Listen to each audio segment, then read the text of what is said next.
Hello and Right. welcome to another edition of the Andrew Eborn Show. I'm delighted that we're joined yet again. You've got a little sneak preview by John Allison. How are you, John?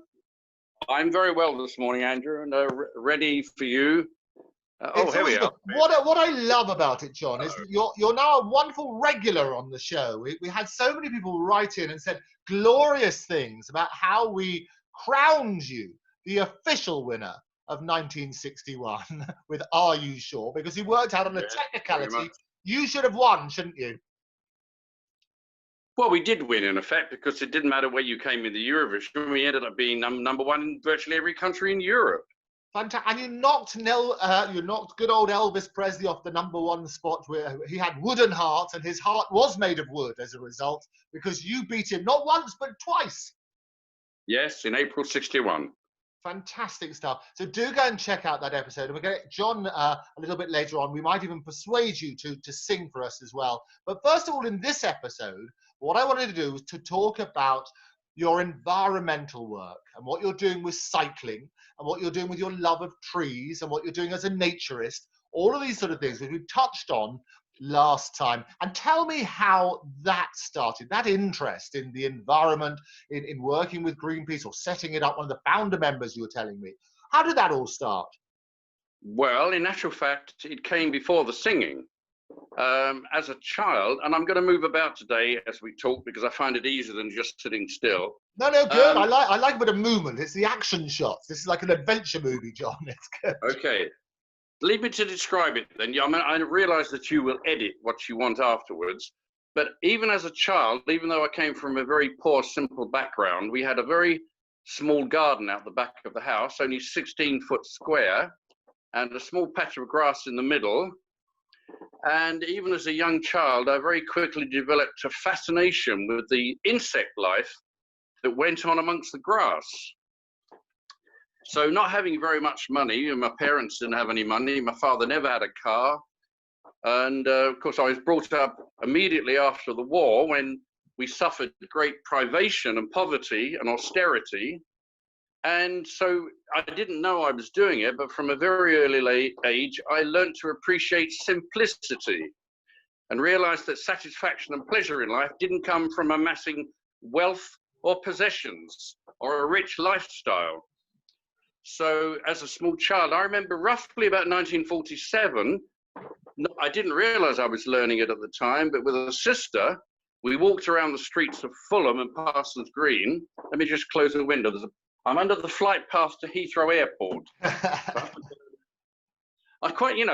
It's interesting. But it started activity again, but it's not as bad as it used to be. But anyway, when I went through my memory banks, I realized that one of the first occasions I realized what it was like to make use of the resources around you was approximately 1947, when I was 7 and with a sister of 5.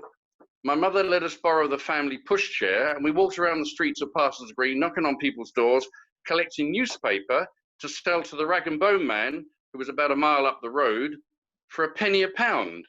So I very quickly learned that if you looked at the stuff around you, it wasn't necessarily rubbish, it was useful material, and you could actually earn from it. And you were doing some good at the same time. I didn't know about recycling then. I didn't know what they were going to do with the newspapers.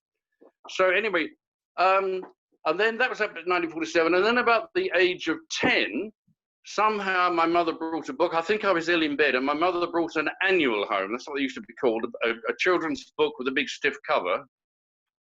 And it depicted a small boy on the cover, about 8 to 10, with his head in his hands, in his chin in his hands. And it was called The Boy's Book of Heroes. And it had all sorts of famous people from history, Horatio Nelson, Albert Schweitzer, Isaac Newton, Scott of the Antarctic. And I remember I read it. I've still got the book somewhere at home in a box with my other books. And I found myself wondering what a hero was and what you needed to do with your life to become a hero so that you were remembered in history. And coupled to that, there were many other ideas that sprang into my mind, and it took me a few years to realize that I was not only intelligent, but a philosopher and also a polymath. And I began to wonder what you could do with your life to make you memorable, to be written about in a book in the later generations. So that also sparked an interest in reincarnation.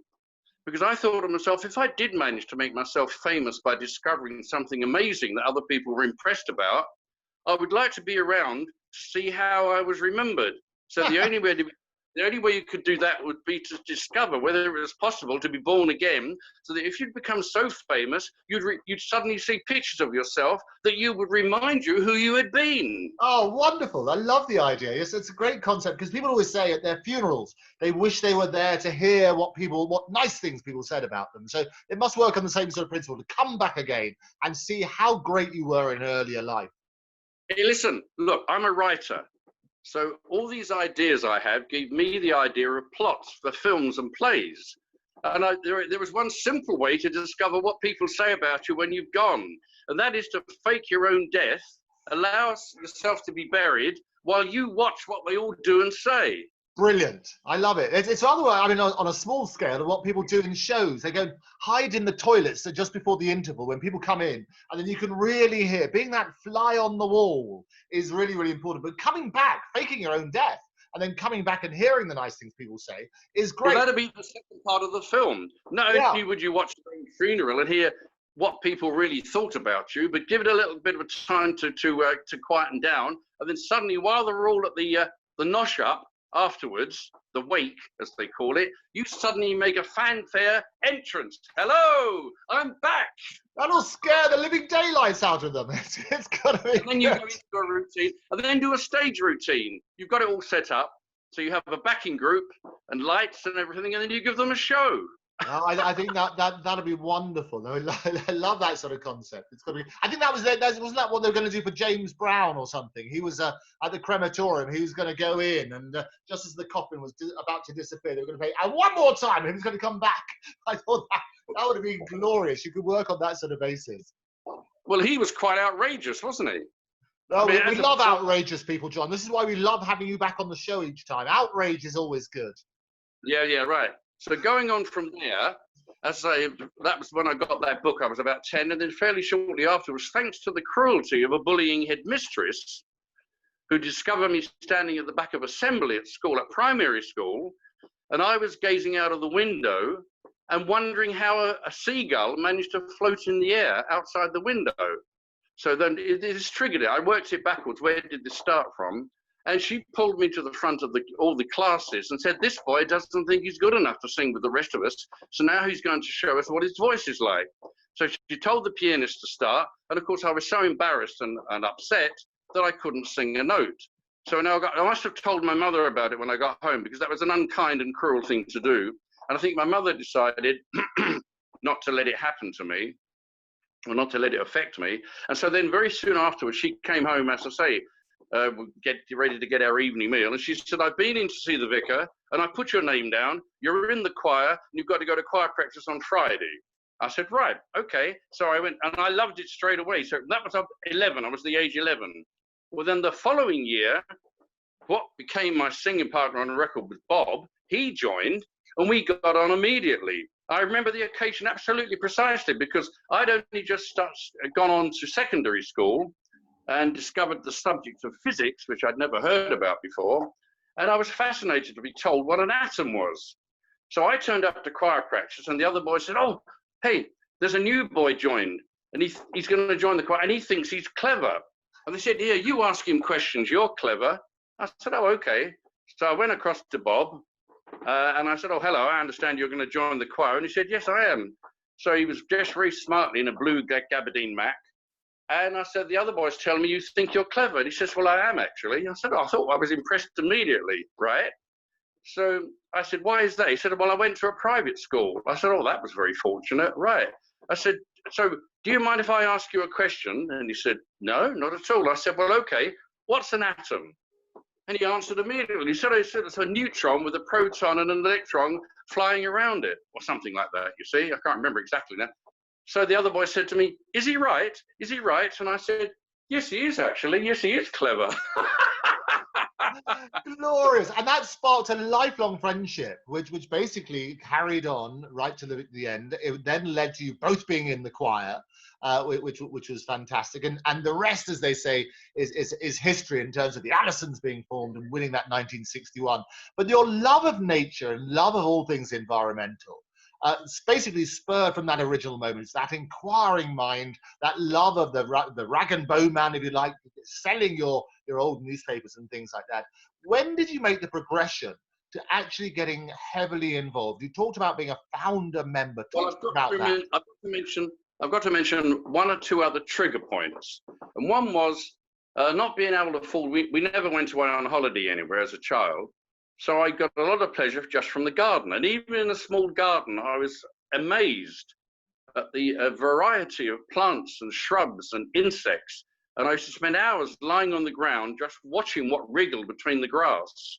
And I've got to tell you now, there isn't an ant in the world that is aware of the existence of the human population. They don't know we exist, right? And then I read something about the same time, because I was a voracious reader. And despite not having a more than a simple education, I remember reading somewhere that there are more living creatures in a teaspoonful of healthy garden soil than all the people on the planet. And that so amazed me. I don't remember thinking it, but I think I must have made a decision. I was determined to find out as much as possible as I could to find out if this was true. And so from then on, I became interested in nature. And I said, about the age of 15, my mother got me a job working for an artist. We were very poor. You had to make money. I did a paper round for the newspaper shop at the top of the road. I was in the Cubs and then the Scouts. I did bob a job every year, and I soon discovered that everybody wants jobs doing all the time. So there's always a potential opportunity to earn pocket money. I'm talking about shillings back in the 50s, right? Well, it was literally a bob, wasn't it? Because I was a Boy Scout as well, and the bobber job was fantastic. Because do you remember you used to have little stickers? Once you'd been to somebody's house, you'd give them a little stick with a tick on it, wouldn't you? Just to prove that the Boy Scouts had been there. Do you remember that? I can't remember all of it, but I made a mental note of all the people who were friendly and nice. And what I loved about knocking on people's doors, and I did it with the church, collecting with charity boxes and so on, and I loved having the right to go around to people's houses and knock on the door and get new people to come to the door and engage them in conversation and sometimes be invited in. And it was a wonderful passport to meeting new people. Oh, no, it's so great movement. So he loved it. I did it with the church. And then I used to go back to people I'd worked for with the Cubs and the Scouts, and I would ask them if they wanted any more jobs doing. So I would run errands, clean the brass, do the garden. And I thought I'd found a wonderful source of income, because until my middle years as a child, my parents couldn't afford to give me pocket money. I mean, there was no money for anything. There was nothing to spare. It was hand to mouth all the time. So it made me entrepreneurial. So at the age of 15, my mother was doing domestic work for an artist, a very competent artist who lived down the bottom of our road in a big house. And she came in one day and she said, "You like gardening, don't you?" I said, "Yes." And she said, "Well, I'm working for this artist and he wants his garden doing everything, you know, cutting the grass, most of the big garden, and he hasn't got a lawnmower, but I'd already borrowed the vicar's shears, and anybody with a house, this is ordinary terraced houses, who had a hedge that was hanging over the wall. I realized I hadn't got time to cut it, so I knocked on the door with my shears and asked if they'd like their hedge clipped, and I got about 4 or 5 shillings a time. So I used that to put into my post office book. So I'd already got the shears. So when she said this artist wanted his grass cutting, I said, well, I can use the shears for that. So I went round to see him, was interviewed, and I said, yes, I'd love to do it. He showed me the garden, an enormous, great garden, and said, can you manage that? I said, oh, yes, of course. So right, he said to her, come whenever you can, I'll pay you a shilling an hour. So I used to go 2 or 3 times a week, sometimes for 3 or 4 hours. And I worked out how to do a big lawn. If you do one patch at a time, and that's how you get a big job done. Break it down into tiny pieces. Right. He always says tiny steps. That's how you take a long journey. You start a long journey with tiny steps. You'll get there eventually. Precisely. That's a Chinese proverb, isn't it? Every journey starts with the first step. Right. So in the mid-50s, the pop music had started to enlarge and include rock and roll.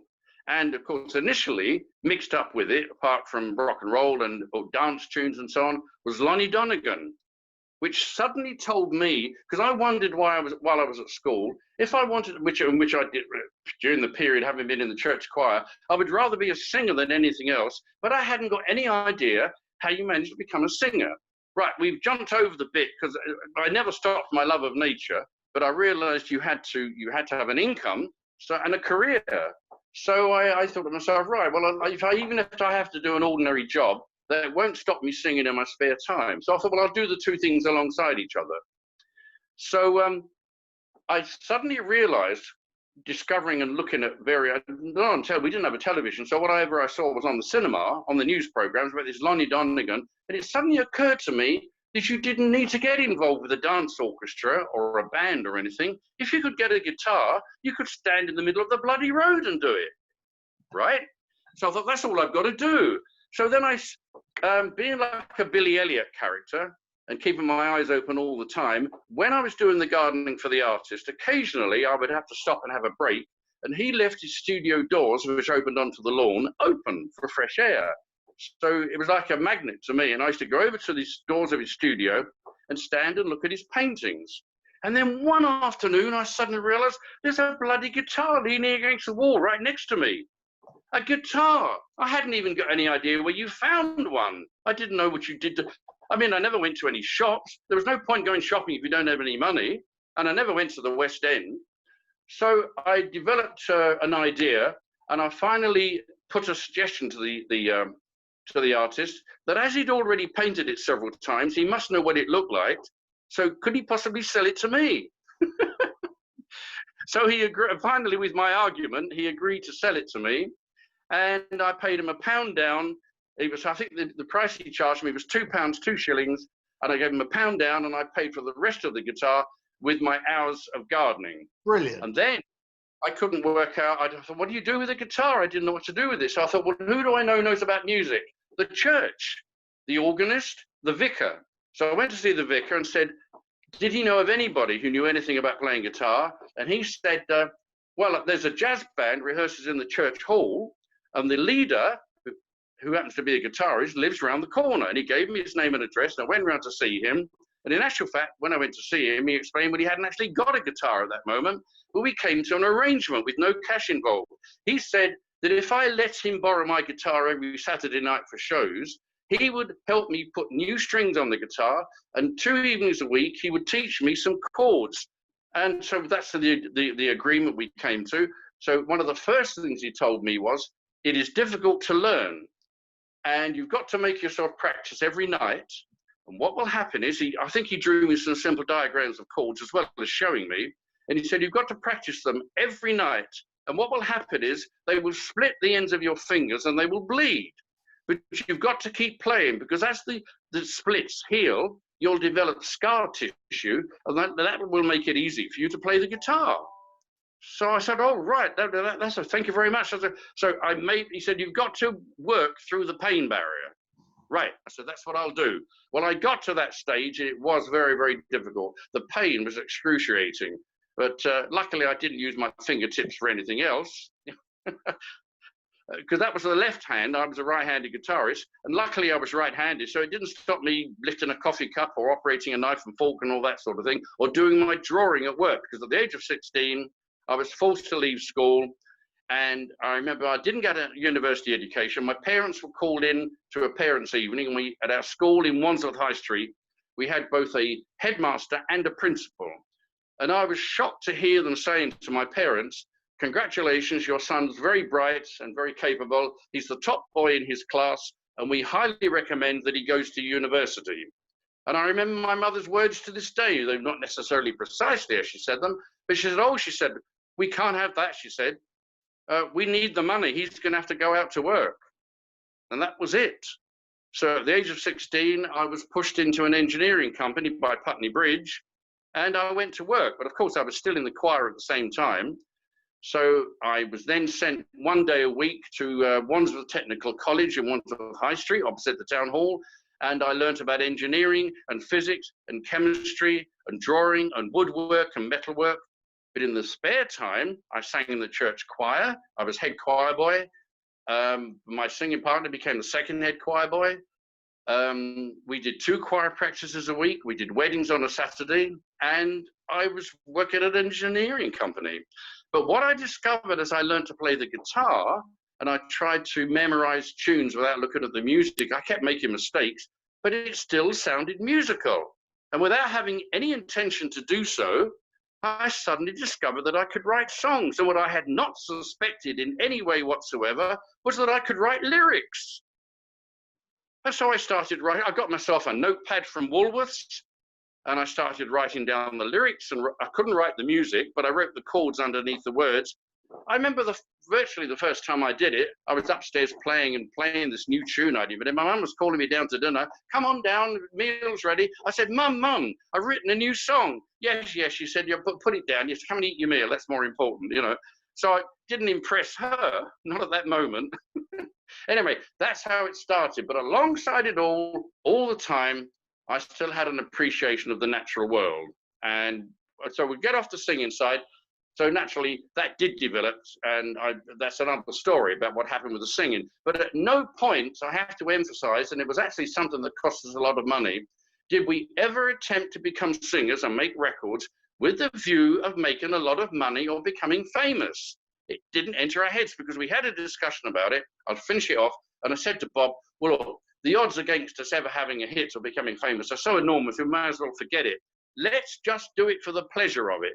Because the most we're ever going to achieve is singing jobs on a Saturday night. We'll have to work during the week to make our money, make a bit extra on a Saturday, and that will probably be the best we can ever achieve. But I'd rather try than not get older and look back and wish I'd made the attempt. So that's the background. It's always important. It's much better. So many people say to people, oh, I wish I did that at your age. And the way that you don't have regrets is actually to try things. If you try something, you don't know whether it will succeed or won't succeed, but at least you've done it. And certainly you did it, didn't you? Well, to an unbelievable, immense amount. I mean, that's what I was trying to say to you. When it happened, because we weren't expecting it and weren't trying for it, it was more of a shock. It was almost, we thought it was a bit of a joke. We thought any moment they're going to discover we're 2 ordinary people and nothing special. Why on earth are we making such a fuss over a simple song? I couldn't understand. And we got mixed up in the hoo-ha of show business, and we weren't show businessy. I mean, our idea of a good evening was to go home and have a nice hot cup of cocoa and talk about politics. Well, I remember you saying you'd come back from your show at the Palladium where you were the supporting, fantastic, and go home in your partner's, the father's car, and go home and have your cocoa. That wasn't showbiz, was it? That wasn't rock and roll. Not at all. We never once went to a pub to say, let's have a drink. We didn't consider that was something satisfying, much more pleasurable.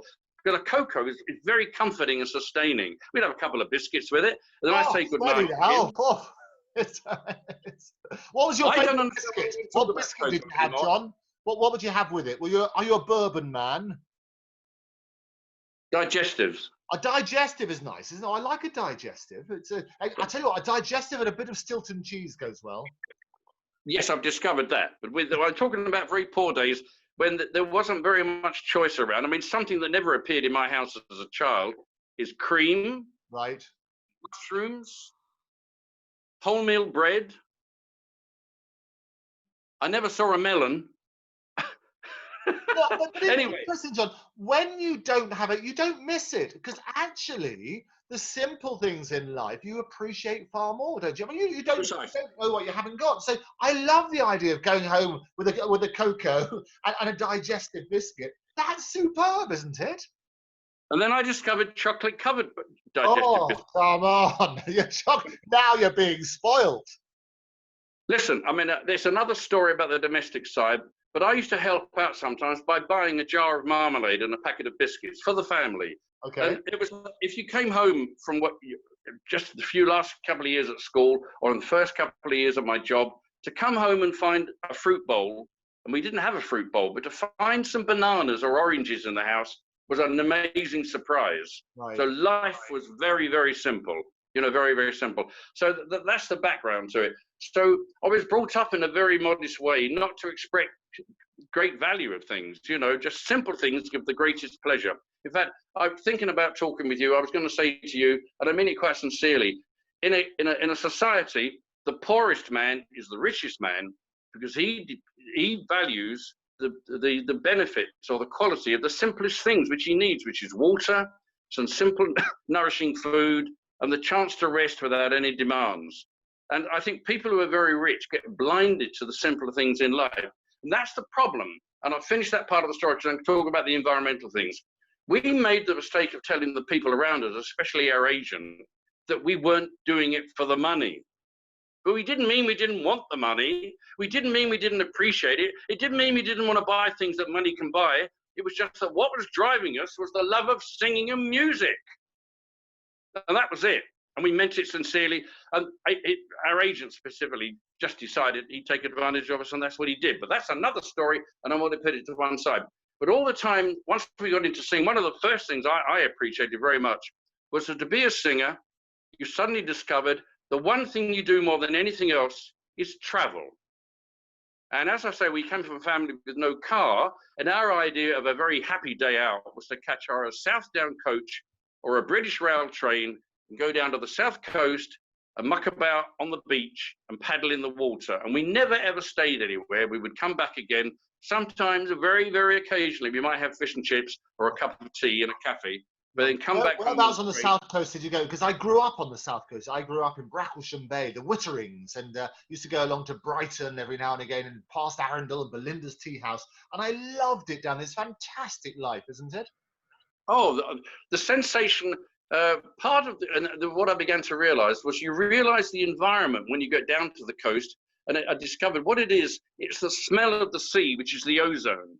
And the moment you can smell the atmosphere at the seaside, you realize, and it was so exciting. We realized, oh, we're here. We carried our bags and our bucket and spade. And my mum said, don't run, you'll fall over. Wait till we get to the beach. You know, we'd lay out a big beach towel and the picnic bag, you know, and spread all the things out, get our clothes off. And in those days, you had to put a bloody costume on.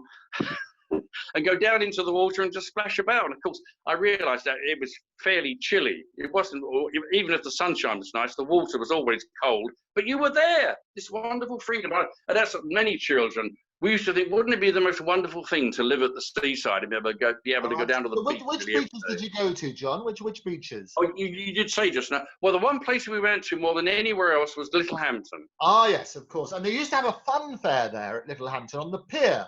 And I don't know, it was one of the most terrifying moments. They had something called the Wild Mouse, which was on this little, you would sit in this little vehicle, and it went on a single track and went right out over the sea. And we were sure that every single time we were going to fall in. But Littlehampton's a lovely place. I like Littlehampton.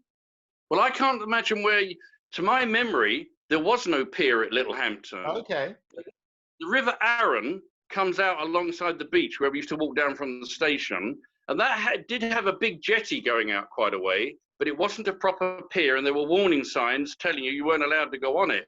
But I think either side of Littlehampton, of course, is the other little towns. There's Worthing and Bognor, and they all have piers, you know. So yeah. We did visit those other places, but the one place we went to mainly was Littlehampton. Yeah, but they must have built the pier later, but no, it's a fantastic time. Sorry? I thought, well, they must have built it later, John. It was a fantastic time. I love Littlehampton and Bognor and those sort of areas. It's a glorious time. So you used to go there. As you say, you can do it as a day trip. It's like under a couple of hours to get down from where you were in Putney. And that would have been great. Well, it didn't take long to get there because we lived in South London, you know. So we used to catch either what's called a South Down coach. That was a coach company from near Putney Bridge. Or we go to East Putney on the underground and then change to a British rail train and then down at the seaside fairly about an hour and a quarter, you know, and we were there. So it was quite fun. I mean, when we started off, there were only two of us, myself and a younger sister. And then about 10 years later, 9 or 10 years later, my mother and father had another brother and sister. So eventually there were 6 of us. So that's quite a lot of fun. It's like something from a comedy film, you know. Herding everybody together with all the bags and making sure nobody loses anything. Did you leave anything on the train? Have you got your hat? Where's your bag? Have you got your bucket? Right. Anyway, so that was that side of it. The environmental side, well, I never stopped having my love of nature and appreciating trees, which I thought were marvelous things. And of course, we spent an awful lot of time in parks. In Parsons Green, where I lived, there was the big green. And but near there we'd have South Park, and which was a lovely park to go around. And then to go up to Putney Bridge and you've got Bishop's Park. And then going on from there, we used to go to Putney Common quite a lot and have picnics on the Common. And then further on, there was Wimbledon Common with the windmill. So there was a lot to choose from. And of course, every year, though I don't think my mother would claim she was a good cook, but we did go blackberrying every year and collect as many blackberries as we could in jars and put them in bags and take them home. And my mum made a blackberry tart, blackberry and apple tarts and blackberry jam. So it was a nice time of the year to look forward to. And of course, working and struggling amongst the blackberry bushes was always a great experience. You know, you always got prickled. You couldn't help it because you couldn't help seeing all the insects that were flying around amongst the blackberry bushes. And of course, the birds love blackberries. So we had a lovely time. Putney Common, Barnes Common, Wimbledon Common. It was lovely, you know. Oh, you seem to have disappeared, John. Oh, does it drop out sometimes? Oh no, only just then. As soon as you said in amongst the blackberry bushes, and then you disappear, but you're back again, which is good. It does sometimes drop down. Right. But I used to love blackberries as well because that was nature's little gift to you. Just wander those wonderful country lanes, and you're right. There were blackberries in abundance, which you could just pluck and do that sort of stuff, which is brilliant. Oh, well, of course, with all of us picking them. The moment of triumph was to find a bush with particularly big blackberries. And he said, these are mine, I found these. These are all my jar. These are all going in my jar. And of course, the thing is you can stuff your face while you're picking them. Oh, absolutely. Well, I remember the pick your owns, which they had on the South Coast as well, where you would go into the farmers would open up their fields. You remember those? And they would do the strawberry picking and you would eat your body weight in strawberries and go with this to be weighed. Unfortunately, I have no memory whatsoever of ever hearing about pick your own when I was a child. Didn't exist. Okay. But anyway, so I never experienced that. But leaping onto the environmental thing, I began to pay interest in things I was reading. I was interested in politics. There was a family down the road where I lived in Parsons Green where they were particularly rampant socialists. So I think they fed information into my mind. And I began to get interested in the way society worked, that it depended on the decisions made by politicians and government. So I began to take an interest. And somehow, round about 1969, I became aware of an environmental organization called the Conservation Society. And they were drawing attention to their campaign, which there was a lot of attention being paid to education. And why were there so many juvenile delinquents in society? And the proposal was put forward that there was so much lead in the air from petrol fumes that it was affecting children's brains and making them less intelligent and less willing to be responsible members of society. And the Conservation Society managed to argue that the oil companies were adding lead to petrol for engines in cars to work more efficiently. And they were saying it was putting so many thousands of tons of lead poison in the air in our societies, in our so-called civilized societies. So they were campaigning for lead to be banned from being added to petrol. So I became interested and thought it was a worthwhile argument. So I don't know how I first got hold of it, but I somehow was given a supply of leaflets, and I volunteered to spread them around the area and pop them through people's letterboxes. So that was 1969. And then in 1971, I suddenly became aware of a new environmental organization that was much more radical and engaging people to become activists. And it was called Friends of the Earth. And they had just started in America, and they suddenly launched themselves in Britain in about April 1971. And I saw their first poster. With a love of words, it made sense to me. And it showed, when you looked at the poster, it showed a tree surrounded by a green field. But when you got up close to the poster and read it, you saw that the grass was really broken green glass. And the slogan on the poster said, "Keep off the glass." Straight away, I recognized this was something I wanted to be involved in because it involved a clever use of words to affect people's thinking.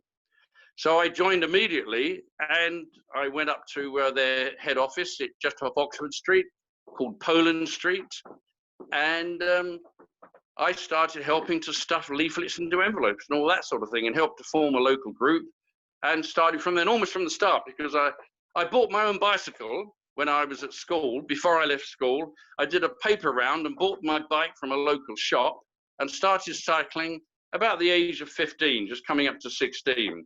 And so I was interested in having a bike because it seemed like it is one of the most efficient machines ever invented. And with a bicycle, without any cost, only your human power, you can go virtually anywhere and so fast, much faster than walking and less energy than walking, but it keeps you fitter because it uses more muscles and so on. So I appreciated the benefits of cycling right from the start. So from 1971, I became a willing cycling campaigner. Right. And alongside that, I then became aware of an amazing man that I read about called Richard St. Barb Baker, who founded a worldwide tree association called the Men of the Trees, which was planting, protecting, and providing trees all over the world.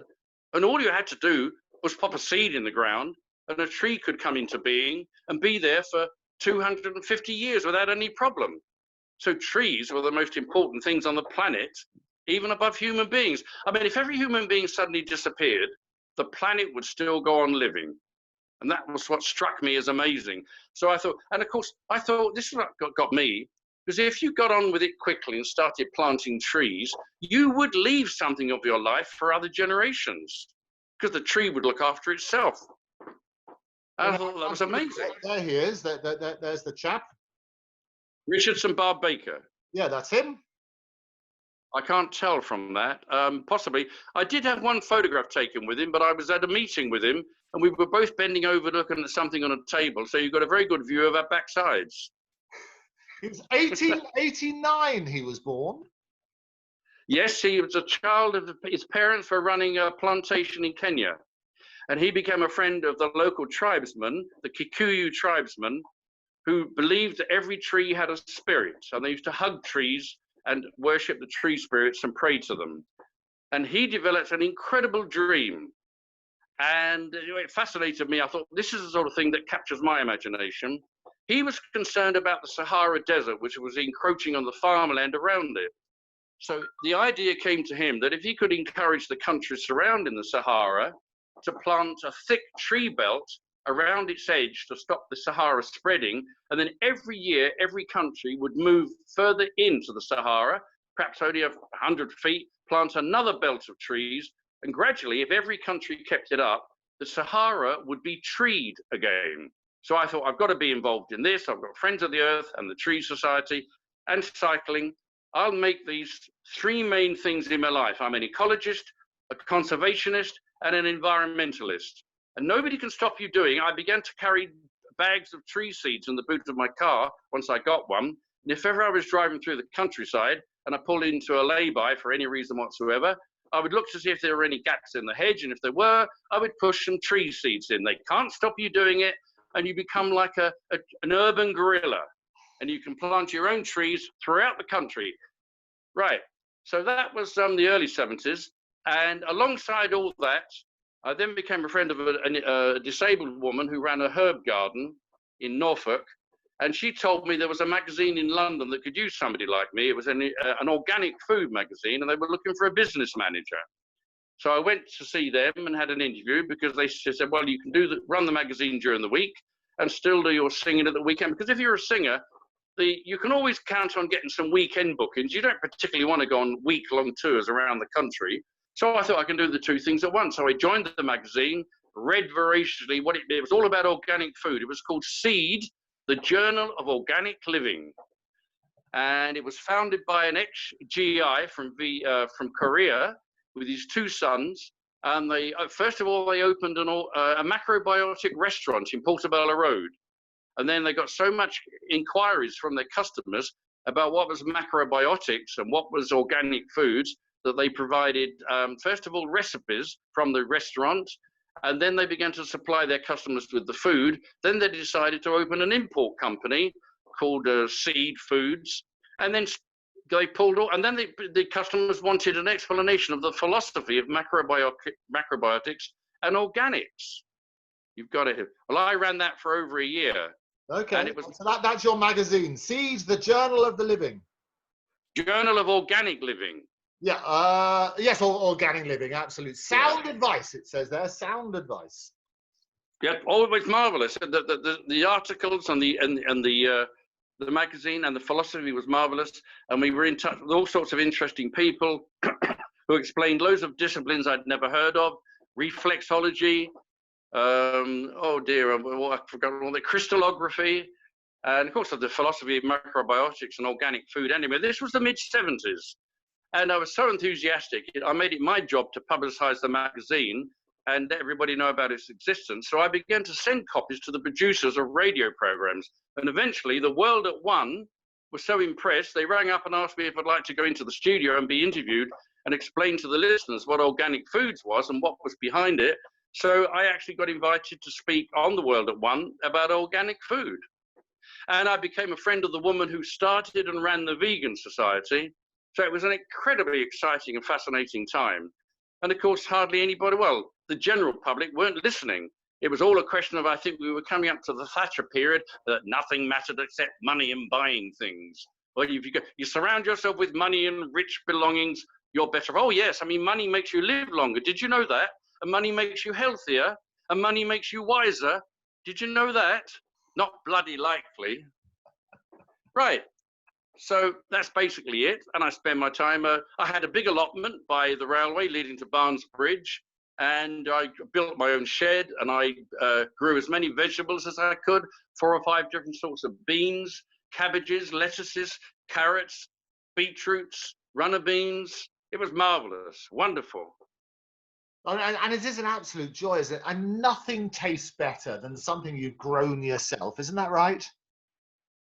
I think coupled with the fact that the satisfaction of knowing that you have grown it yourself. Yeah. I mean, one of the things I remember precisely, which I enjoyed very much, and I like to tell my friends about it, I said, well, when it came to Christmas Day, and my wife started getting the dinner ready, I said, hold on, I'll get some potatoes. So I cycled over to the allotment and dug up fresh potatoes for Christmas dinner. Oh, fantastic. And potatoes are so easy. I remember when I was a child, similar sort of thing. Like I took a potato, it's starting to get little eyes on it, it's starting to get these little sprouts, and I put it in the ground, and I went back a little while longer, dug up, and had all these little baby potatoes. I was so delighted to have grown it myself. So I get that enthusiasm. I get the fact that it tastes better when you know you've made it yourself. Yes. It's as simple as that, really. I mean, I'm not saying an ordinary allotment holder can compete with somebody who does it professionally and breeds the plants especially. No, they probably do taste better, but they certainly taste very good if you grow them yourself. And you've got the fun and pleasure of spending time planting and growing and harvesting it yourself anyway. So it's like a day out. And in this day and age, when people are looking at things and they're getting time on their hands and so on and so forth, to go back to nature, where it's so simple, it's relatively inexpensive, but you reap the rewards, not just of the growing. They always say about a meal. They say about a meal, it's the anticipation, it's the consumption, and it's the memory. It's the same with allotments, isn't it? You can work out where you're planting those seeds. You see and nurture and nourish and everything else, and then you grow and you eat it yourself. It is glorious. Oh, yes, yes. Well, it's the activity which is pleasurable. The activity. And so, of course, I took my wife and 2 children over, and they all joined in, and I got them to help. I cut the grass, and I got help put it into the compost, and I explained to them how it all worked. And then every now and again, a train would go by, and we'd wave to the passengers, you know, we're having a lovely time. You know, it was absolutely marvelous. And of course, all the time I was using a bicycle. Well, what happened was I gradually, with my engineering training and organized mind, I became interested in the idea of expanding the abilities or the use of a bicycle. So when, having joined Friends of the Earth in 1971, in 1975, they suddenly announced from their head office in London, they were asking all the groups throughout England, and by 1975, there were about 50,000 members of Friends of the Earth in many groups throughout the country. They were going to do a big launch, excuse me, on promoting cycling. You may have a drink of water. Hold on. That's all to say. I'll join you in the water. It's an appropriate moment. We'll toast each other with water, talking about environmental issues. It's got to be, and clean water. You're very good health, John. Very good health. I think you have to take glass as well. Let's see your glass. Oh, there you go. That's fortuitous. That looks good. Well, listen. One of the most important elements on the planet is water. Oh, absolutely. Water, trees, and the insect life. And let me tell you something. I get very annoyed because I've got a very grasshopper mind and an active mind. The misuse of words. There is no such thing as fertilizers which the farmer can put on the land, because the only things that fertilize plants are insects. What they're putting on the land, and I'm going to lay claim to my own phrase, what they're putting on the land is chemi-feeds. Chemical, artificial chemicals that force plants to grow out of control, which they wouldn't do in nature. The best thing they can put on the land is rich compost. But if they're going to put something on the land in the form of chemicals, they ought to have the honesty to give it the correct name. It's chemi-feeds, short for chemical feeds, because the only things that fertilize are insects. Of course. They're not just feeds. By its very nature, it's fertilization. You're doing the cross-pollination and all that sort of stuff. That's good. It's good. What I love about this show is that we educate, we entertain, and we inform, and we drive. Well, I hope so. Chemi-feeds is the word. Chemi-feeds. Chemi-feeds. Chemi-feeds. Oh, I get it. Right? Chemical feeds. I get it. Let me tell you, alongside that, there are dozens and dozens of environmental organizations, and one of them which promotes the importance of insects is called Bug Life. Bug Life, yes. Right, there's Bug Life. And now, of course, since Friends of the Earth, I then was one of the founder members of the Green Party, promoting environmental politics. And then, of course, you've got Greenpeace. But then you've got all these other organizations. You've got Bug Life. And one of those promoting the importance of non-animal milk is called Viva, V-I-V-A. They're based in Bristol, and the lady running it was originally one of the administrators of the Vegetarian Society, and she got rather concerned about the cow farms in England. Let me tell you something. There is no such thing as a dairy farm. There aren't any dairies anymore. There's no dairy maids on three-legged stools tugging at the teats of a cow. They're cow farms. They grow cows, feed cows, milk cows, and sell cow products. Do you know what cow fat is? What is cow fat? Butter. Oh, okay. That's the true name of it. It's really, they give it a lovely name. Oh, a lovely bit of butter. That's cow fat, right? Okay. And cow curd. Do you know what cow curd is? What is cow curd? Cheese. Okay. Are you changing the name? What I love, John, is that we're having a whole new vocabulary. Some of which are good for marketing purposes, and others which are calling it as it is. You know, this is call it as it is. Don't fool the public with sales talk. Tell them the truth. Because cow milk is very bad for human health. It causes lots of human health problems. It's cow milk. It's meant for calves. Even adult cows, if they're given cow milk to drink, it gives them heart attacks. Right? You've never heard that before, have you? Well, I do know, and people say, look, what do cows drink? And people say milk, and they're wrong, aren't they? They don't drink milk, they drink water. Yes, cows don't drink cow milk. Only baby calves do. So a lot of people, so the health benefits, because when we were kids, we always used to in school, you talk about your school days. Do you remember you used to get in a milk bottle, a tiny little milk bottle made of glass, and you had to drink that milk? When did you, are you now completely vegan? Are you vegetarian? How do you eat? I'm a trans vegan, a TV. I'm a trans vegan. That means that I try and eat animal-less meals whenever possible, but I don't cut it out completely. I mean, I eat organic free-range chickens, okay, and I eat occasional cheese, and I buy corn products, which are really they're made from a mycelium, I think it's called. It's like a mushroom. It's a fungus. Yeah. I mean, some of I was having this discussion earlier. Some of the best food I've had, the best mac and cheese I've had, was a vegan mac and cheese. It is sensational, and sation is the word that they use as well, isn't it? Oh yeah, well I've been eating veggie burgers for 40 years. I haven't deliberately drunk cow milk since the 1970s, and you can get perfectly adequate vegetable spreads for vegetable fats, you know. But there's so many other good organizations doing good work. You've probably not heard of one called Population Matters. Population Matters. I like the name already. Tell me about them. What's the sponsor or the patron is David Attenborough. Okay. And he argues that one of the biggest problems of the planet is we have literally got expanding populations But if it is not, that's not the only problem. But if you've got an expanding population of people who are all doing the wrong things, they're making the environmental situation worse. So the thing is that first of all, we start off with the population that's very largely what used to be, but thankfully we've got so much publicity. People are now becoming more environmentally aware. And of course, the most subject that most people know about now, they may not understand it, is climate change, all because of human beings' lifestyle.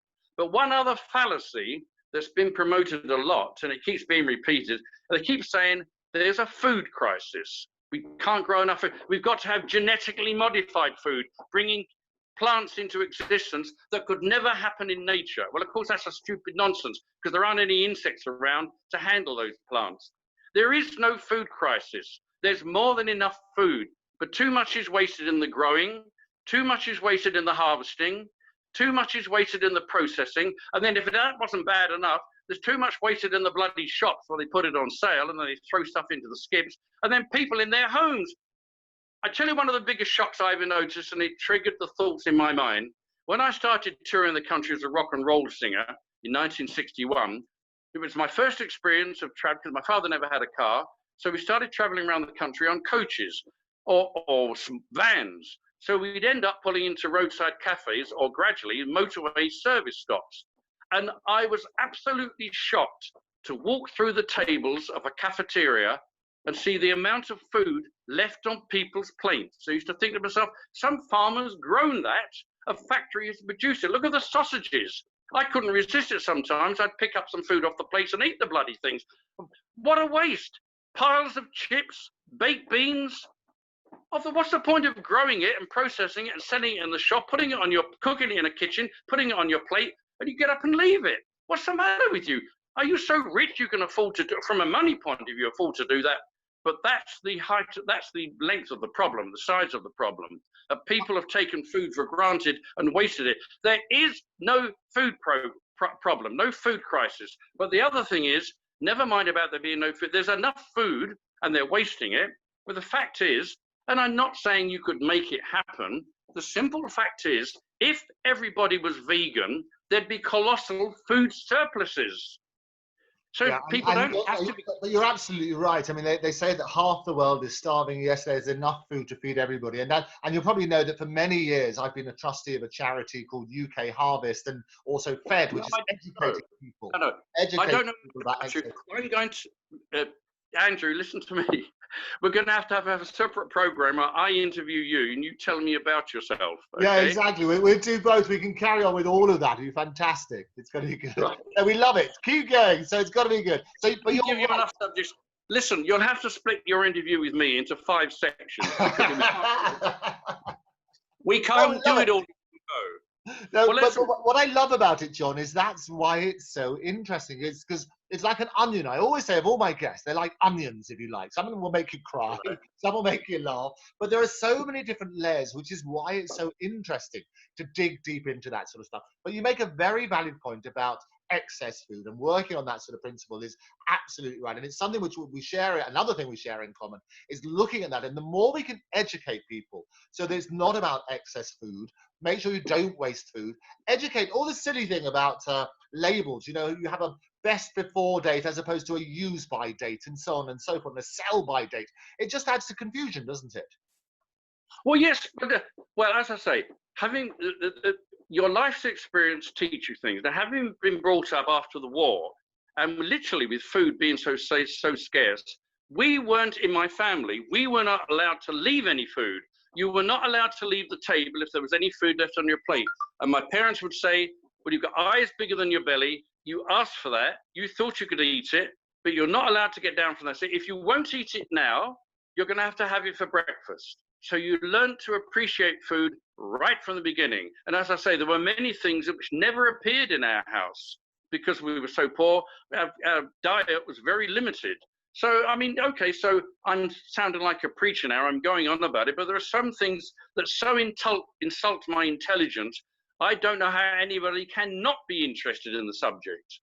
No, and I think that's right. We need people who speak with passion. And what I love about it is it's evidence-based. You turn around and say, here are the facts, here are the statistics. You can have a look at this sort of stuff. There is enough food in the world to feed people.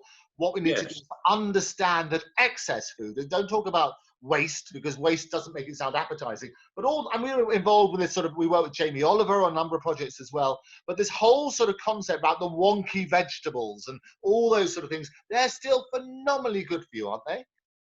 Oh, well, yes. Well, I'm very interested in education, as well as the subject of trees and food and water and all the rest of it, and cycling and transport and energy conservation. I've got 100 ideas, but one of the most important to me in relation to food and people's health is that children should be taught at school two main things. One, what their body needs in the form of good nutrition and how their body functions. And secondly, where the food comes from and what its food quality is. So I think every school that can do so, as well as having a school tree or a small copse or even a wood, if they've got the room for it, children should have the opportunity to grow food, vegetables and other things, fruit as well, on the school premises, so they see what it's like to plant seeds, look after the plants, and then get a harvest. And that's the start. Once they've been taught that, they can't possibly forget it. No, I think you're right. But even at a young age, I mean, they did do that at school. I remember we always used to do mustard and cress, because that was like an almost instant result, wasn't it? You didn't have to wait too many days. Do you remember those days? I've done that, yes. And also take a bean home, put it in a jar with blotting paper, pressing it against the side, and then you put the water in, and then you watch the root come out and the plant come up. Well, of course, my father, in our small garden, so it was only 16 foot square, and to start with, we were living upstairs. We had only half the garden, but my father grew runner beans against the wall, against the fence. And in front, we had like 8 or 10 tomato plants and a patch of mint right in the middle. I love the mint. That grows well. It's easy to grow mint, isn't it? It's a glorious smell when you go out there. The other thing which is really good, if ever you get one, sounds a bit posh, but an avocado, if you take the seed of that, do a little cross on the bottom and put that in a pot, and that grows into something wonderful as well. So all of that is glorious. Oh, you should try it. There you go. Look, I say it's an education, this show. I told you we'll do a double act. It's going to be good. So try it. If ever you have an avocado, I love avocado. It's one of the prince of vegetables. It's going to be good. But I love the seed, especially with mayonnaise, and put it in a pot, and it will grow a spout, and it looks wonderful. Very, very satisfying. Right, I've never done that. But anyway, as you say, yes, I love avocado, and especially with mayonnaise. Ah, very good. And tomatoes. You grow the avocado, grow the tomatoes, and do that of a morning. It's one of the best breakfasts, most healthy breakfasts you can have, and a great start to the day. Oh, yes, lovely. Anyway, there's a multitude of subjects which interest me. So what can I say? But the business about... I don't know, pulling them all together, cycling and trees and water and pollution. They're so, to my mind, encompassing and all demanding that they fascinate me all the time. So the things, once you're interested in it, you just absorb the information all the time. So I'm happy. I think you're right, John, because also now, after one of the good things I hope to come out of this lockdown stage, and now we're starting to emerge gradually, is people to appreciate some of the finer things that we've taken for granted. And one of them would be the environment and what we can do for ourselves. If that comes out of it, that's got to be a good stage, doesn't it? Well, yes, it's already been mentioned on several radio programs. People suddenly discovering how beautiful a quiet morning is with nothing but the bird song and no traffic on the streets. And of course, the pollution levels have dropped. Yeah. The trouble is, let me explain to you what a car is, basically. It's an engine on wheels which turns liquid fuel into thousands of cubic feet of poisonous gas. Let me explain it to you. Of course, cars are dirty, dangerous things. If you want to prove it to yourself, shut your car in a garage, sit in the driving seat, close the garage doors and turn on the engine. Within an hour, you will be dead. That's what a car does. It wastes fuel. Absolutely. And we're not actually, just to be clear to all our zillions of viewers around the world, we're not advocating this. You're making a point, but absolutely. No, you're totally right. And one of the great things about lockdown is I've got some ideas for you on topic, right?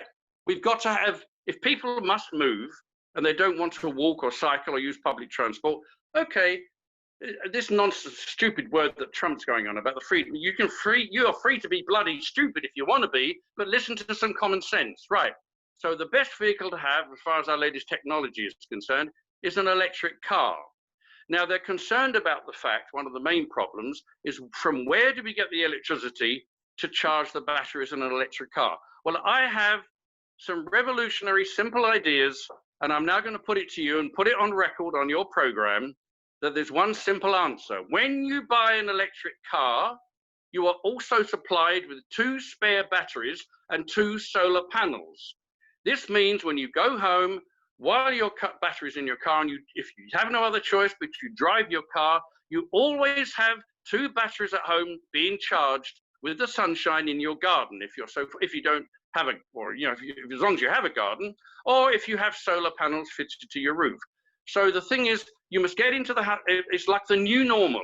You come home from work, a person with a car going to an office, comes back. I'm not talking about everybody, but I'm generalizing now. So when you get home, you open the car door, you get out, you pick up your briefcase, your coat, raincoat, your umbrella, you take them into the house, you come back to the car, you open the bonnet or wherever you keep it, take out the battery you've used, take it into the house, connect it to your solar panels, and the charged battery you put back in your car. There's no need to plug into the national grid.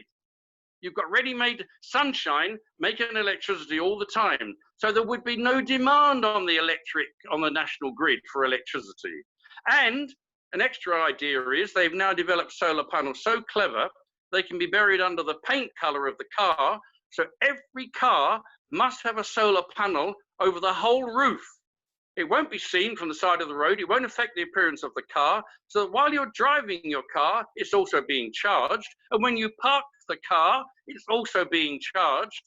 So it's a win-win situation. I'm about to send my ideas to Grant Rabb, or Shap, I think his name is, the Minister of Transport, and explain it to him what he needs to do, right? Fantastic stuff. No, all of this is good. And talking of sending things, I mean, the other thing that you've been involved with is not just these great ideas from a technical point of view, but also in terms of clothing. Talk to us about, and you gave us a little glimpse last time, about the T-shirt you had. Clothing connected to environmental thinking, right. In 1975, as I said, we went off the story somehow. Friends of the Earth announced that it was going to promote cycling. So they asked every individual group throughout the country to make it look as if it was spontaneous rather than an artificially contrived campaign. They said, we won't suggest to you what the banners or the posters should say, you design your own. And thinking like my show business promotion ideas, I thought, well, the best way to get the message over to somebody is to carry the message around as much as possible. And you can't do that on a bike. You can't hold up a poster or a banner. I think the best idea would be design a T-shirt that promotes the cycling campaign. So I thought, what shall I go for? I've not got any advertising training, but one of the things I wanted to do, apart from become a singer, if I had to have a job, I would rather have been in commercial arts rather than engineering. But I'm glad for the engineering because there are very many useful disciplines in engineering, in physics, in chemistry, and engineering science. So it gave me a tidier mind. But using my show business acumen, I thought, well, it's either got to be a symbol which puts the message over very quickly and simply, or it's got to be a very clever slogan, like a pop song. It's easily memorable. So I sat down with a piece of paper very quickly, and I designed a symbol, first of all, which consists of a red circle with the words "Bike It" inside. And then almost instantly, I thought, well, would a slogan be better? So I thought, well, I came up with a rhyme very quickly. It's about your bike, and it's a machine, and it doesn't produce any pollution, so it's nice and clean. So I thought a quick, simple slogan would be, my machine is quiet and clean. I thought, that'll do it, right. Then I had to decide, because it was commonplace, when people print T-shirts, they normally print them only on the front. And I thought, well, I can't decide whether to use the symbol or the slogan, and I don't want to lose either. So I suddenly thought the psychology comes into it. Most people don't like staring at somebody else's chest, unless it's a few surreptitious glances, if it's a very pretty female, you know, but no female would like you to stand there and read the slogan. Can you hold on a minute, darling, keep your tits still, I just want to read what that says, you know. So I thought, I know what I'll do. I'll have some T-shirts printed with the symbol on the front and the slogan on the back. And the benefit of that is that as a cyclist, you can go to the front of a traffic queue at traffic lights and irritate the drivers behind you by telling them that my machine is quiet and clean. Right? So do you want me to show you the T-shirt? Oh, absolutely. You gave us a little glimpse last time. But dig them out. Right. Let's have a look. Here we go. Here's the front of the T-shirt. Can you see it? Yeah, bike it. Right. That's the symbol, right? Straight to the point. I'll just turn the T-shirt around. Let me lay you down on the bed while I turn the T-shirt around. Oh, very comfortable. Thank you, John. There we go. Always a joy. We can pull this one up over here like this. It's always fun having John on the program because you never know where you're going to go, which is glorious. But we're right on the bed now. He's back with us. Yeah, listen, you'll have to explain to your viewers that I am not a TV technician and I'm not used to handling the camera. Oh, no, but this is brilliant because it was your first time ever. We said this last time, your first time ever on Zoom, and now you're an expert. You're Zooming. I'm very often first. I'm quite used to it. We love it. We love it. Listen, I opened a ladies' hairdressers in Roehampton Village in December 1963, and it was #1 Medfield Street. Right. So here's the slogan on the back of the T-shirt. My machine is quiet and clean. Bike it. I love it. Very good. Right. Now, let me explain the story of that. I designed that in June 1975. Right.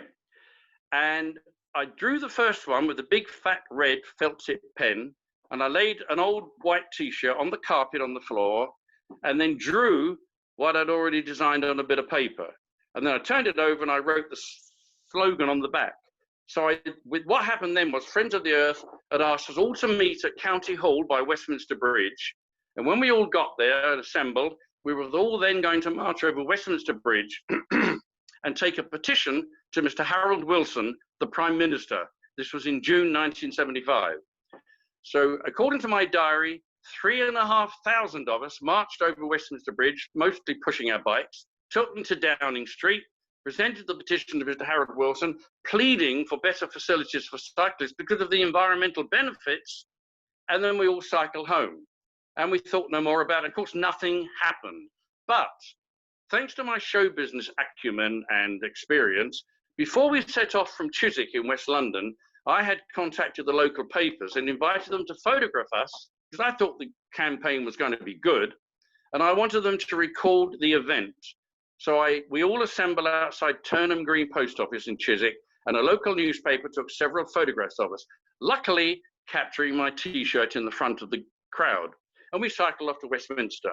Well, after that, I wore the T-shirt many times, and many people approached me and asked where they could buy the T-shirt, especially from the rally at Westminster Bridge.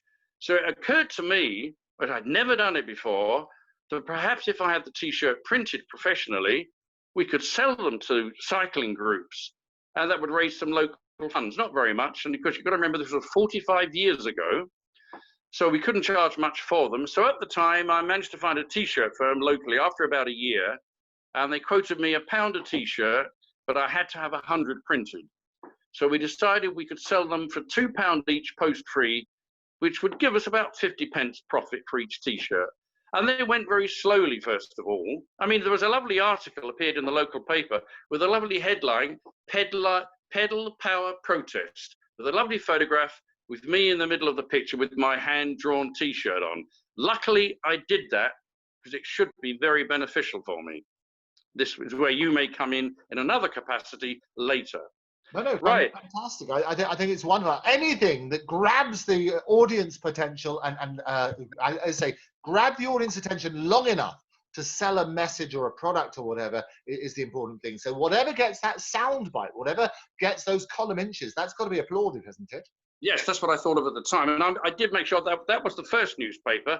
And once I realized it looked pretty good in print, I then contacted about 8 other local papers in London and made sure they all sent a photographer, and they all came along and photographed me with my son, because I then designed a child seat which goes on the back carrier of a bike, so I could carry my son around with me. And I painted the same design on the back of the child seat, basically the red circle with the words "bike it" inside, so that whenever I was cycling about, I had my message on the back of my T-shirt, "My machine is quiet and clean," and my son had the message behind him of "bike it."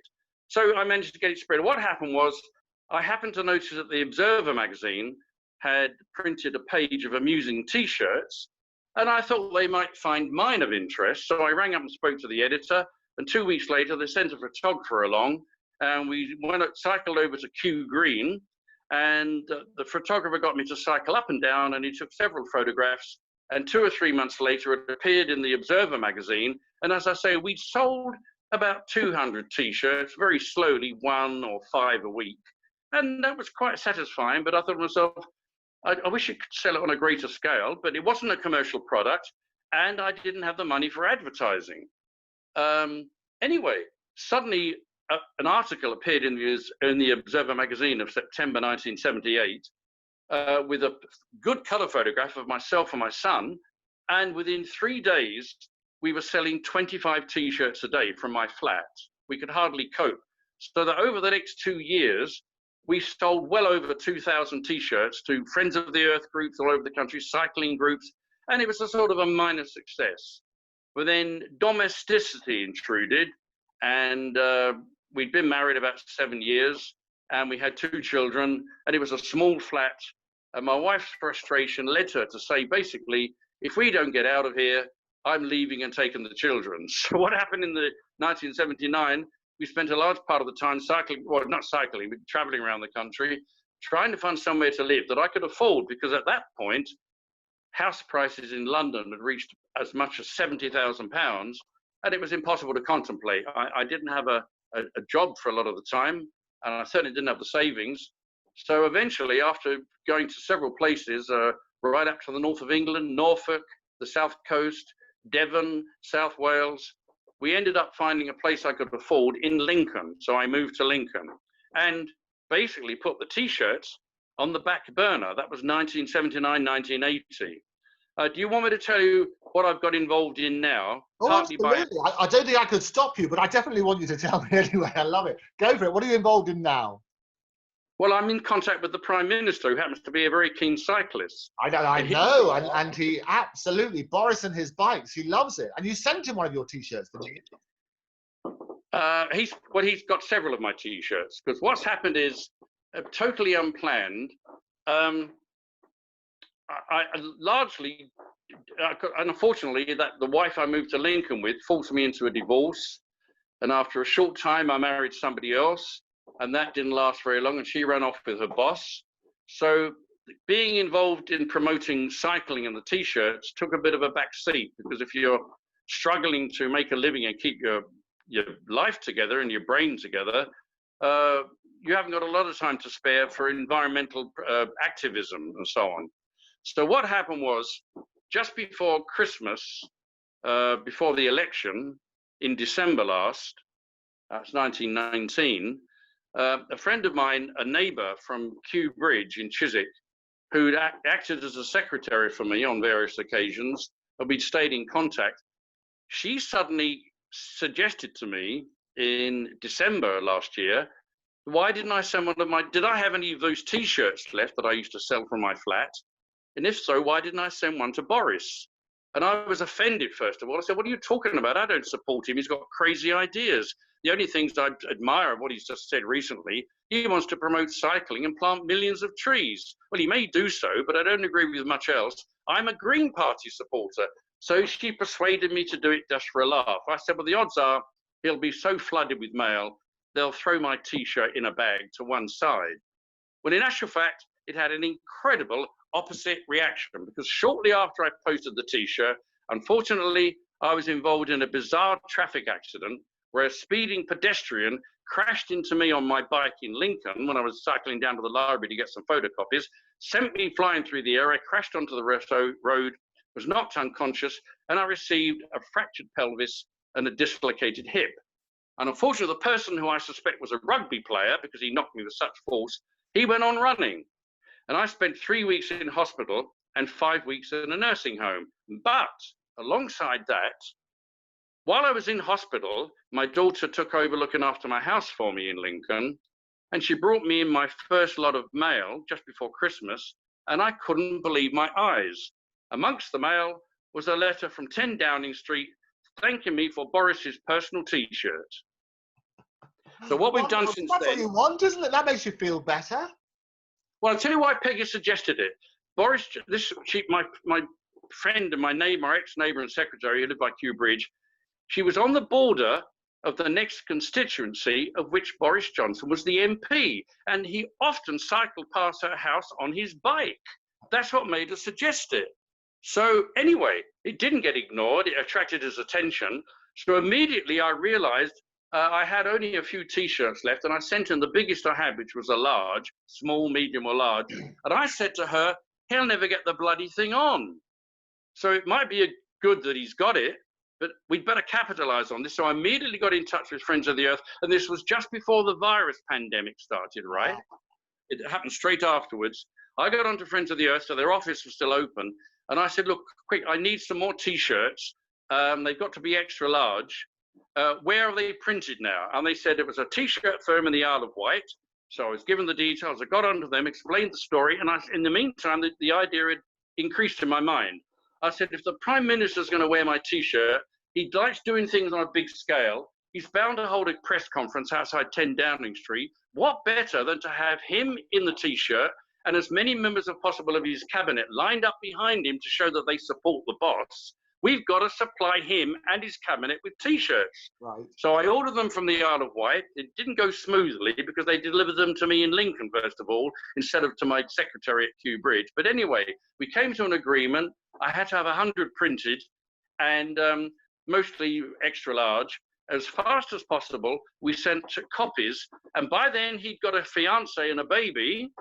So I quickly found out that his fiance is a very keen environmentalist in an American sea environmental organization called Oceanus. So I thought, right, she's going to be sympathetic. Women rule the world. Wives snag their husbands. I'm going to make sure that she gets T-shirts, and she'll tell Boris, you've got to wear it because it's a good idea, right? And so then I found out who his chief medical officer was, who's a very keen cyclist, and I sent him a T-shirt. I found out that Boris was now announcing millions of pounds for new cycle paths and wider pavements and encouragement to cycle. And it's gone from 250 million pounds to 2 billion.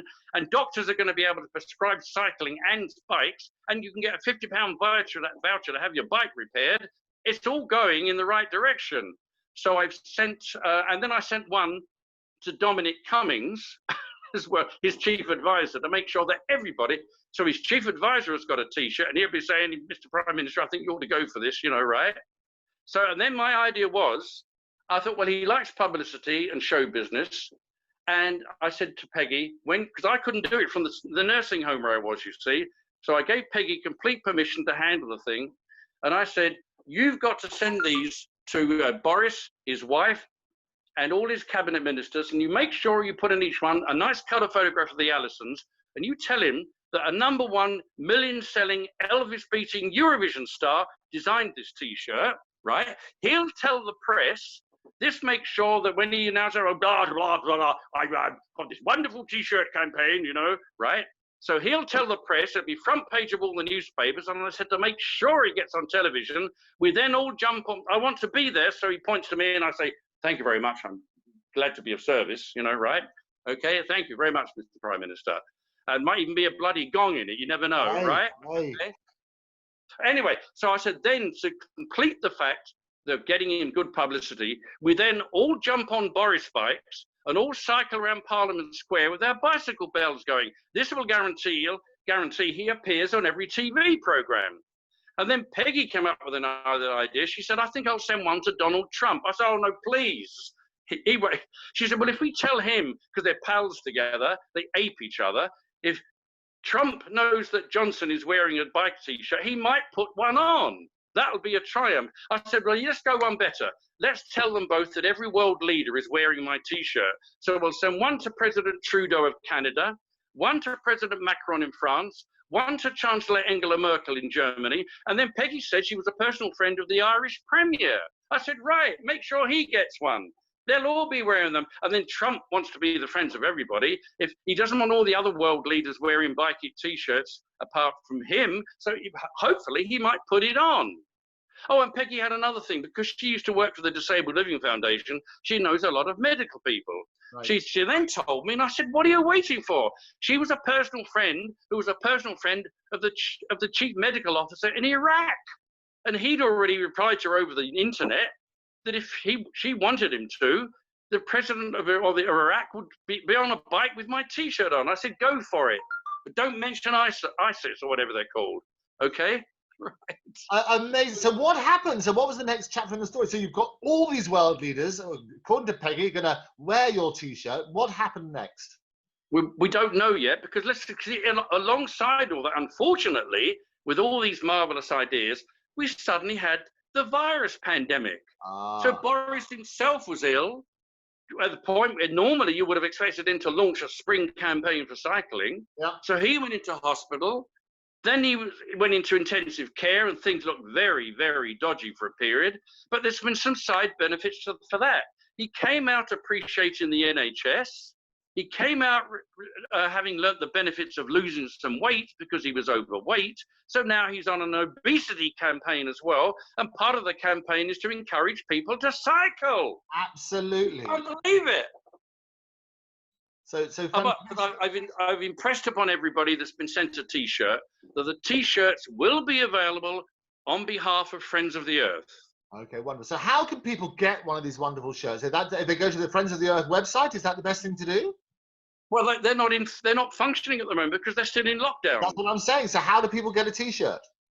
Well, Boris hasn't even announced the cycling campaign. He's through government ministers here. Everything's been held in abeyance. Right. You get an education with me. I'm like a walking thesaurus. Oh, okay? I know. I love all of that. It's always, we make up words, and if it's not a thesaurus, it will be next time we publish it. It's got to be good.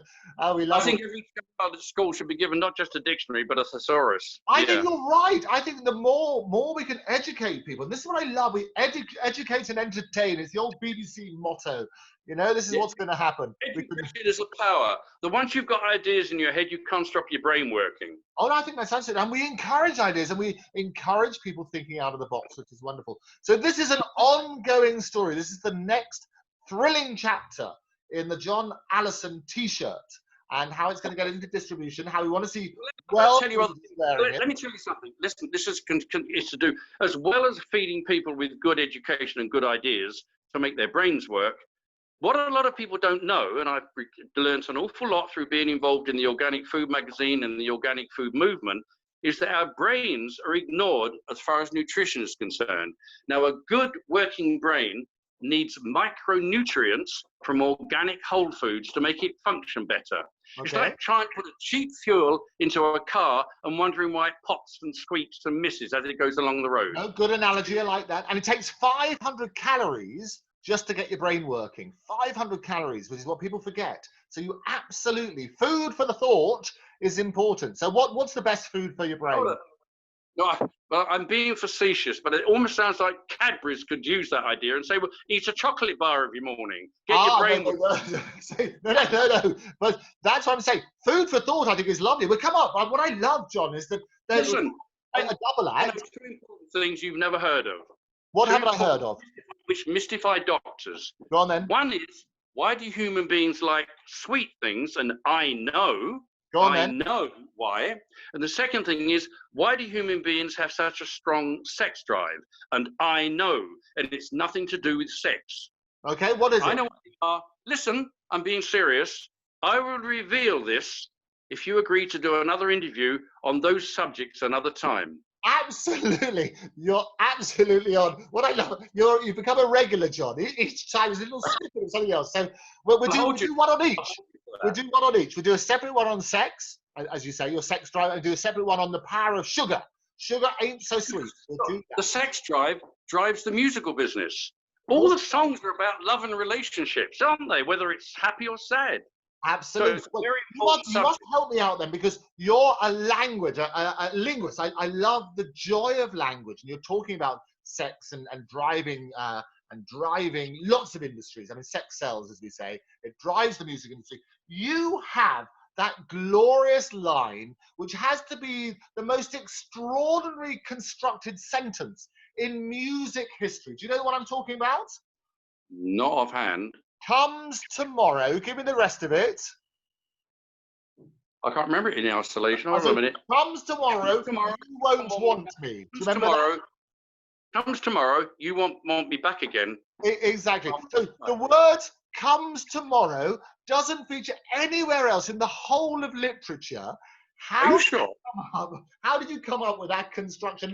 Well, let me tell you something. Listen, my singing partner Bob why we got on so well, because while he wasn't, I'm not saying this in a facetious manner, while he wasn't as bright as me in coming up with new ideas, he did have a good education. And unlike me, I went to an ordinary secondary school and then a technical school. He went to a grammar school, and he amazed me, and I was fascinated when he told me that he was doing Latin and Greek.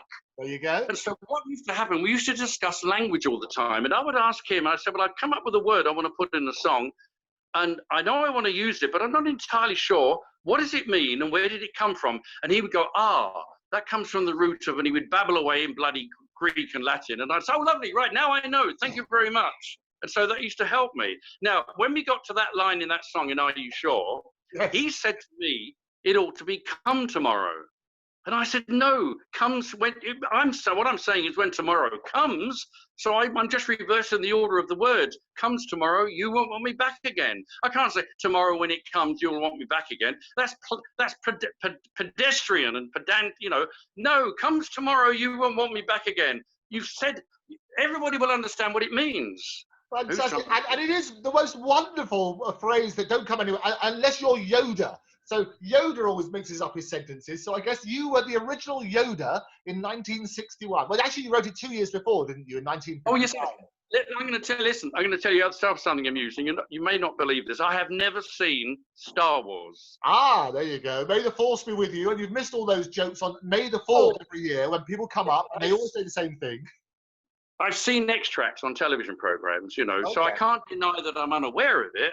No, I can't deny that, you know. I mean, I do know I've seen pictures and photographs, I've read articles, but I've never seen a complete Star Wars film. This is what I love about the Andrew Eborn show. Many, many things about Andrew Eborn, apart from the host. What I love about the Andrew Eborn show is that it's an education. In the same way as we got John Allison, his first ever experience on Zoom was on this show. We worked out the power of the number 24 in your life was on this show. We heard for the first time about the sentence, comes tomorrow, and your whole Yoda-esque principle on this show. It is an education, and it's a delight, and it's a joy. Well, so I've got another surprise for you, something I've forgotten all about. So I designed the T-shirt, then I designed the child seat, which goes on the back, and then I thought to myself, when I was taking my son for a ride behind me, I couldn't use the child seat to double as a food carrier, right? So I thought to myself, using my drawing office skills, where else can you put shopping on a bike that hasn't been used before? And I came up with the idea for a bike bag that fitted inside the triangle of the frame. I'm talking about a conventional standard bike. Oh no, I get it. A bit of triangle which you sit on. Yeah, I get that. The triangle in the middle of the frame. So I thought, well, to make sure, yeah, you've got it. You'll see. I'm going to show you a picture in a moment, right? Here's a quick flash. Ah, hold it up again. Hold it up nice and tight. I'll get a close up. Here we go. There we go. Bike it. That looks fantastic. All good right. stuff. I'll open the leaflet out. And that's a leaflet that I had printed for the 1,000. I've got boxes of them on a wardrobe in my house. But let me just tell you. So I thought, first of all, well, I'd better see if I can make a bag and fit it inside the bike frame and see if it works. So the only material I had to hand was a pair of old blue jeans. So I drew the plans. As I did, I made my own guitar case in 1958. So I was used to cutting out material and putting it together to make something. So I drew the plans for the bag, cut the jeans up, sewed them together by hand, got a big zip from a lady's dress shop, cut the straps off some old sandals, sewed them to the bike bag, put them inside the bike frame, and cycled it around West London. And I had so many people approach me to ask where they could buy the bag, I decided it was possibly a goer.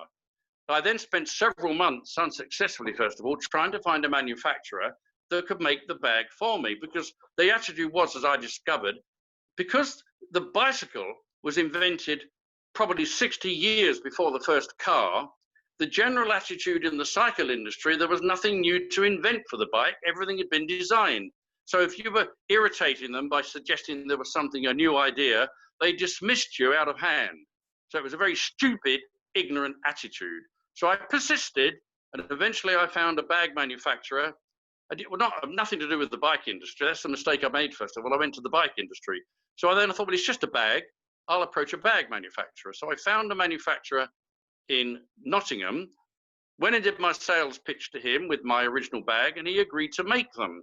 So I then went to an art lecturer friend in Lincoln, drew out the plans for a leaflet, and said to him, I know tutors in college always want professional projects for their students to have experience on, like a commercial venture, for them to try out what it's like to work to the demands of a manufacturer. So we got 3 of his best students to draw my leaflet for me, and this leaflet is the result of it. Now, what happened was I then found a young distributor in Lincoln and started selling the bag to bike dealers. But I also didn't waste my time. I then went down to London and I approached some of the biggest stores. I went to Selfridges and Harrods and the Army and Navy stores in Victoria. And I reasoned that if I could get some of the bigger stores selling it, it would gain greater acceptance from the general public if they could see that a big store believed in it. So things were looking promising. And all of a sudden, my young distributor contacted me and said he'd got rid of all his sample bags to different bike suppliers and so on. And he needed more supplies, and he'd rung the factory and he couldn't get any answer. So could I help? I said, well, I happen to know the man's home address. I'll ring his home and find out if the factory is on holiday, because I'll say there's an urgent need for more bags. So I rang his home and his mother answered. He was comparatively young and he had an elderly mother, and she answered the phone and I explained the situation. And I said, the bag's proven a success and we need more supplies as soon as possible, not for the public, but for my distributor and myself to take them around the country and leave samples with different possible customers. So can you tell me what's happened to the factory? She hesitated first of all, and then she said, well, I'm awfully sorry. She said, I'm afraid my son's in jail. And I said, what? So the factory's closed down. Apparently he didn't have an under manager. So at that point in history, this is going back to 1983, 84, there had been several stories in the press about people, farmers, householders, finding a burglar in their home. They'd taken matters into their own hand, and one farmer shot the burglars and killed one of them. So there was a big debate going on about whether people had the right to defend themselves if they were under threat from a burglar. So and this all went through my head very quickly, and I said to her, did he catch a burglar in the factory? She hesitated again. Then she said, I'm awfully sorry. She said, I'm afraid he burnt the factory down for the insurance money. And that was the end of that. And then within a few months, not connected with that, my wife at the time then forced me into a divorce because she just wanted to be free. So finding myself, well, eventually homeless, and you've got to rehouse yourself and pull your life together, you can't, and the factory had gone, and I couldn't spend any more time trying to find another manufacturer. So I put it on. I'd already had 5,000 leaflets printed like this, and I'll open it up for you you'd have a close up. But it tells the story. But what I haven't told you is I invented a name for the bag, right? What's the name for the bag?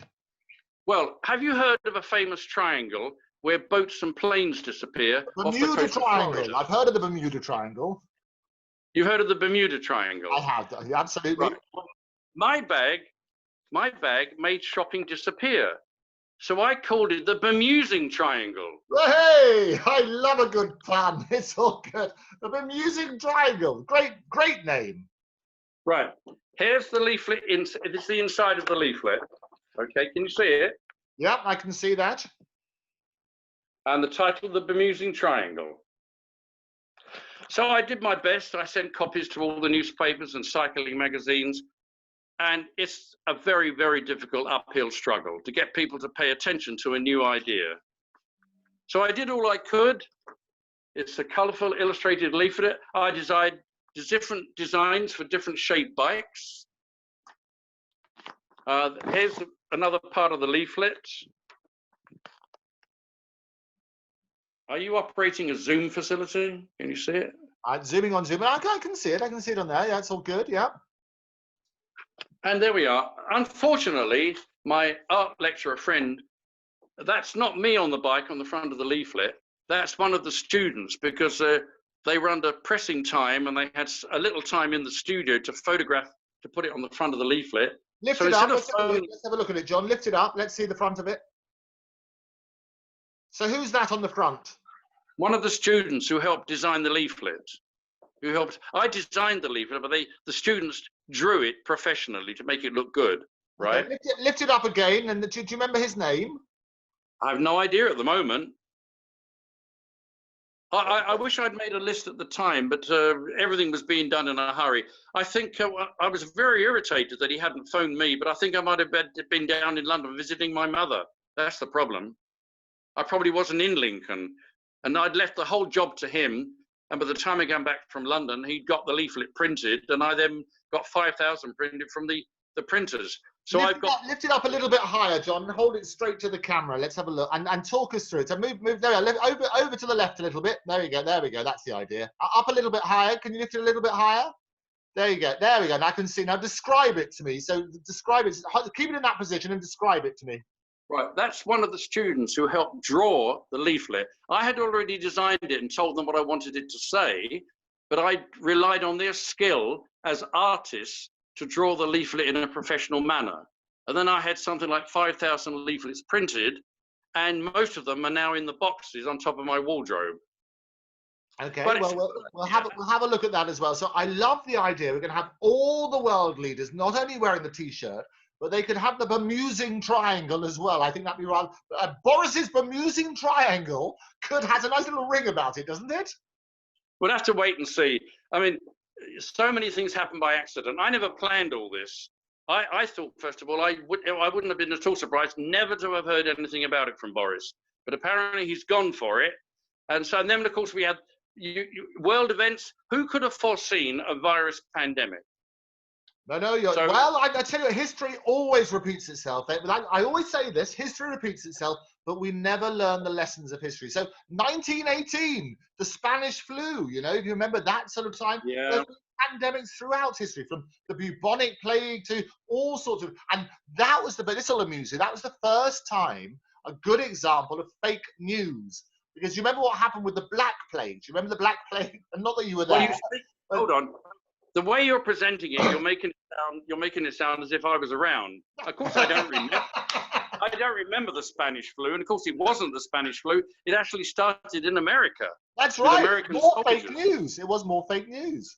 The only reason, it accidentally got referred to by the lazy press in Britain as Spanish flu, only because the Spanish were the first to announce that they had it. But the American press, they suppressed the news. They didn't want people to think that the soldiers were coming back with an infection.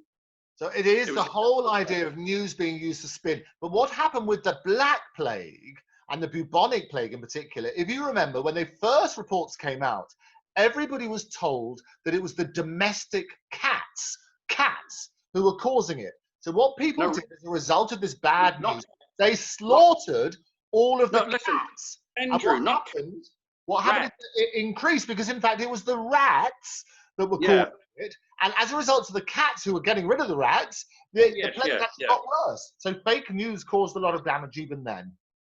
Yeah, so that's the power of the press. Yeah, I mean, it's very useful if you can control it when you've got a good idea to spread, but if it gets out of control, incorrect information gets spread. And of course, Donald Trump has learned this.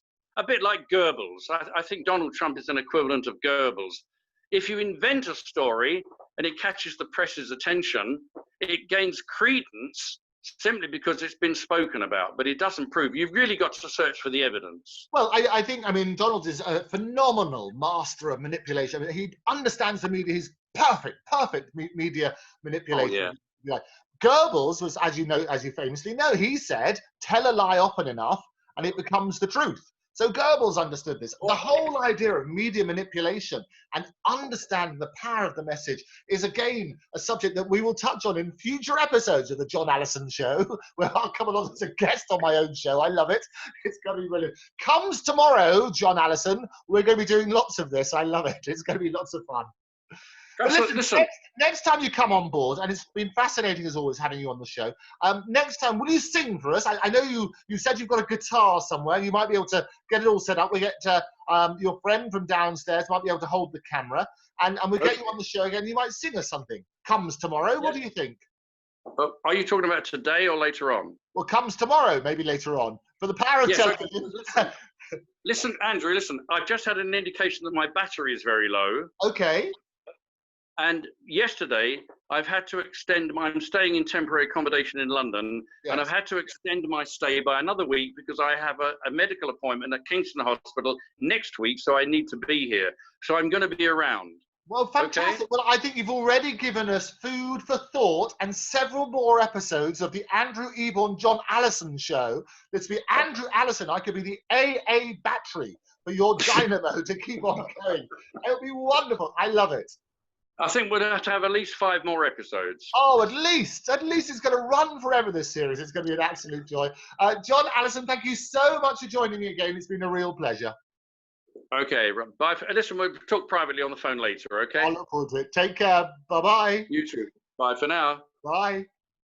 So that was my very special guest, John Allison. Thank you very much to him. All sorts of glorious issues, and he will be back, indeed. And if you want to see more of that, don't forget to subscribe to Octopus TV on all of the usual platforms. You can follow me at Andrew Eborn, at Octopus TV. But for now, thank you so much for joining me. I look forward to seeing you next time. Be good, be safe. Bye-bye.